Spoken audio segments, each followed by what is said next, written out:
I'd like now to bring these thoughts into conversation with the Bible.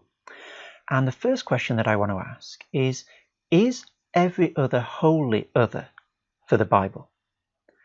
Now, as I explained last week, I'm not going to simply answer this question in the terms in which it's put. I want to let the Bible have its own say, in its own terms, and set things up as it sees fit before we compare with Derrida. So, is every other wholly other for the Bible? Well, in a way. There's a sense in which God values the uniqueness, the unsubstitutability of individuals in exactly the same way that Derrida is getting at with his every other is wholly other formula.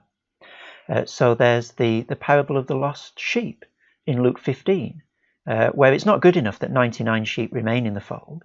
The shepherd risks himself in order to save the one that was lost. There are also verses like Luke 12 verse 7, even the hairs of your head are numbered. There's a sense in which it's not the case that for God one person is just as good as any other. There is something unique and unsubstitutable about individuals for God.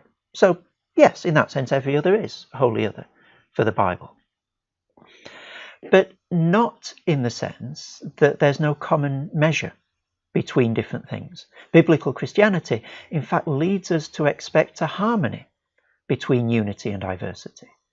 And this is harking back to what I was trying to explain about the Trinity last week, the equal ultimacy of unity and diversity in the Trinity. Listen to John Frame from the Doctrine of the Knowledge of God. In God's world, everything is, after all, comparable to everything else. Granted, we tend to wince a bit when something we love or admire is compared to what we consider an unworthy object, but remember, Scripture even compares God to an unjust judge. Everything is related to everything else. There is nothing that has nothing to do with anything else. Now, that is as close as you can get to saying, no, every other is not wholly other for the Bible. Let's just try and work out why. There is a unity to everything because everything is created by God, sustained by God, and is for God. That is what everything has in common. So Colossians 1 verses 16 and 17, for by him, we're talking about Jesus Christ at this stage, all things were created in heaven and on earth, visible and invisible, whether thrones or dominions or rulers or authorities. All things were created through him and for him. And he is before all things, and in him all things hold together. So what does that give us? That gives us a position that is very different to this one.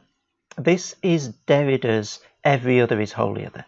So each circle you can see is unconnected to the others. Everything is unique. Nothing can be compared with anything else. Everything is wholly other. But that's not the picture that verse that I've just read out gives us.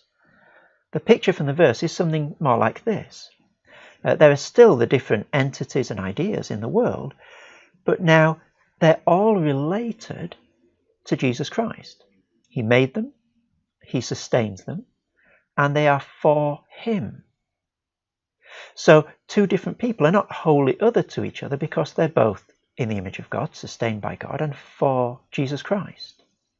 And that's a distinctively biblical way of understanding how we can have both uniqueness and unsubstitutability, but also relatability and a common measure that doesn't reduce that which it measures simply to equivalents of each other. It's quite a sophisticated position that the Bible yields for us in relation to this question of otherness.